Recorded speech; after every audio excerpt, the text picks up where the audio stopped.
excusez-moi de vous déranger. On est des gens du front de gauche et on va passer un petit peu dans votre immeuble. Avec les gens, pour qu'au moins ils sachent qu'il y a des gens qui existent et qui ont un autre combat. Voilà. Qu'est-ce que je pourrais dire? On va dire plus de créneaux pour les jeunes, parce que maintenant les créneaux c'est plus pour on va dire, les écoles. Après, voilà, quoi. C'est qui le représentant Alors ça sera une femme Ouais. qui est Isabelle Goïta. Qui sont d'accord qu'Isabelle soit tête de la liste L'humain d'abord à Boulogne-Billancourt. Ouais. Merci beaucoup pour votre confiance. Je suis touchée.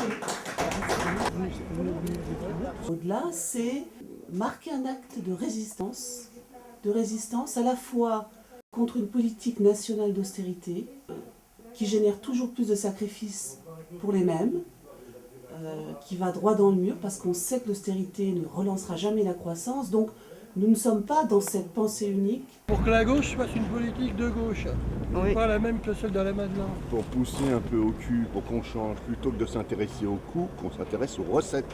Et dès qu'on va s'intéresser aux recettes, ça va être différent. Ici, on est en plein au cœur de la cité du Pont-de-Sèvres. C'est un lotissement qui a été construit dans les années 70 et qui attend depuis trop longtemps d'être rénové. Et juste à côté, nous avons donc le nouveau quartier des anciennes usines Renault, qui lui est un quartier flambant neuf. Et là, on s'aperçoit vraiment de cette séparation parce que dans la cité du Pont-de-Sèvres, on a créé de grandes ouvertures pour faciliter l'accès à ce nouveau quartier au transport des nouveaux résidents. Pour autant, la rénovation qu'on attend depuis très longtemps n'est toujours pas prévue, n'a toujours pas commencé. Et donc coexiste un quartier neuf, au standing, et puis à côté, cette cité qu'on laisse se dégrader.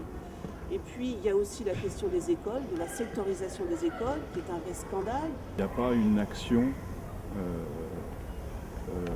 politique, éducative, définie pour l'ensemble des écoles de Boulogne au niveau de la municipalité.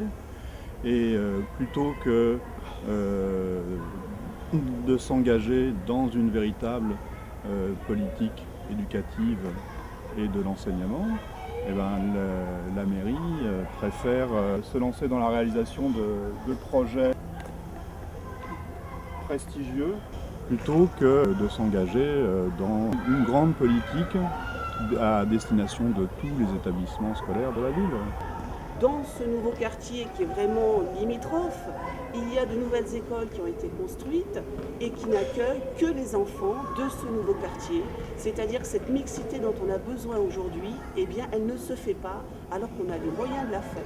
Je crois que la municipalité elle a complètement loupé le coche avec la construction du nouveau quartier du Trapèze, qui aurait été l'occasion de procéder à une grande refonte de la sectorisation des établissements qui sont dans ce secteur et tout autour de ce secteur-là. Sans parler des milliers de mètres carrés de bureaux qui ont été construits, qui sont inoccupés et qu'on continue à construire des bureaux au lieu de construire des logements sociaux qui font si cruellement défaut à notre ville. Il s'agit d'un petit immeuble avec du foncier, bien sûr, qui va être démoli. Il y a 10 locataires qui ont des studios, chacun de 15 mètres carrés, dans un environnement complètement insalubre. Et donc, ils sont sous la menace d'une expulsion et personne ne les reloge. C'est un immeuble de studio qui, au départ, devait être des studios pour des étudiants et qui sont maintenant habités par des couples ou des familles, ou des célibataires, mais avec des toutes petites surfaces et pour des prix, ils ont les prix de la spéculation immobilière. La famille paye 480 € par mois. Et vous n'avez pas droit à la location logement. Ils n'ont pas droit parce que, étant donné qu'ils sont nombreux, il faut un minimum de superficie. Donc vous dormez par terre, hein, en dépliant le matelas, et les enfants dorment dans les lits superposés. Donc les enfants ont 13 ans pour l'aîné et après 8 ans et 2 ans. 10 ans. Ça fait 12 ans qu'ils habitent là. Et vous êtes inscrits depuis tout ce temps-là pour avoir un logement.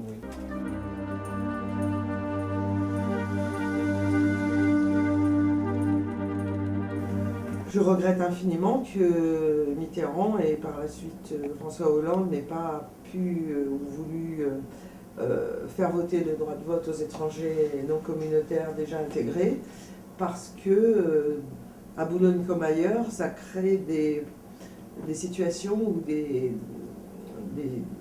gens qui ont énormément contribué et à l'industrie et à la vie sociale sont exclus de toute participation. Il reste des objets d'être des acteurs. Si on avait eu ce droit de vote, ce serait un pas vers une plus grande démocratie, une plus grande citoyenneté, et je pense même qu'on aurait eu des amis sur notre liste qui seraient du coup plus conformes à la réalité de Boulogne en fait. Je crois qu'à un moment dans la vie, il faut être en correspondance avec ce que l'on croit. Et être en correspondance avec ce qu'on croit, avec sa vie, avec sa culture, avec son histoire, c'est voter Front de Gauche.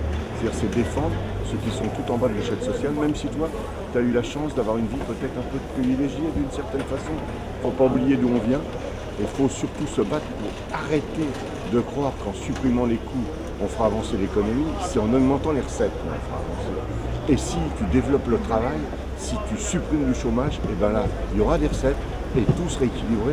Et notre système social, il y a plein de gens qui se sont battus pendant des années et des années pour le défendre. Il faut surtout le préserver. Ces gens qui sont venus de partout ont apporté à Boulogne directement et indirectement.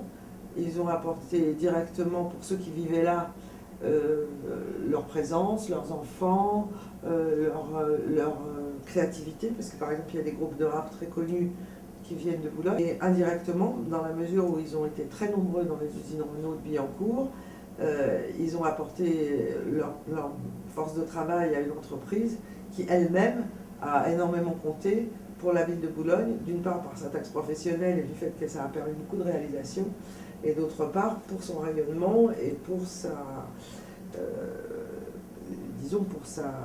réputation. C'était un peu une ville de l'automobile.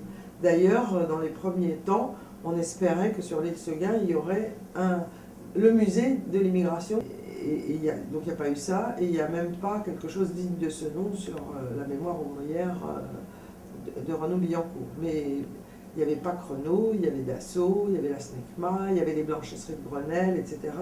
Donc il y avait une vie économique qui était très très importante et qui apportait une très grande diversité sociale et d'origine à la ville et qui faisait son charme aussi. Moi je suis très inquiet sur le climat qui règne en France aujourd'hui.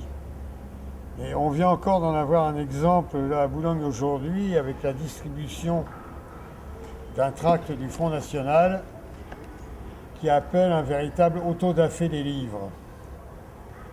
Pour moi, pour ceux de ma génération, et j'espère aussi d'ailleurs pour les plus jeunes, ça rappelle quand même quelques souvenirs quand au début de l'arrivée des nazis au pouvoir en Allemagne en 1933, il y a eu des destructions massives de livres qui gênaient la pensée dominante. Et aujourd'hui, avec comme démarrage l'intervention de Jean-François Copé, on s'attaque à des livres qui, soi-disant, et sans aucune justification, comment dirais-je, abîmeraient un petit peu la perception qu'ont les enfants des différences, de ce qu'ils sont, de ce que sont les autres, du respect de chacun. Et ça me semble très dangereux parce que tout ça, on sait comment ça commence et on sait aussi comment ça finit.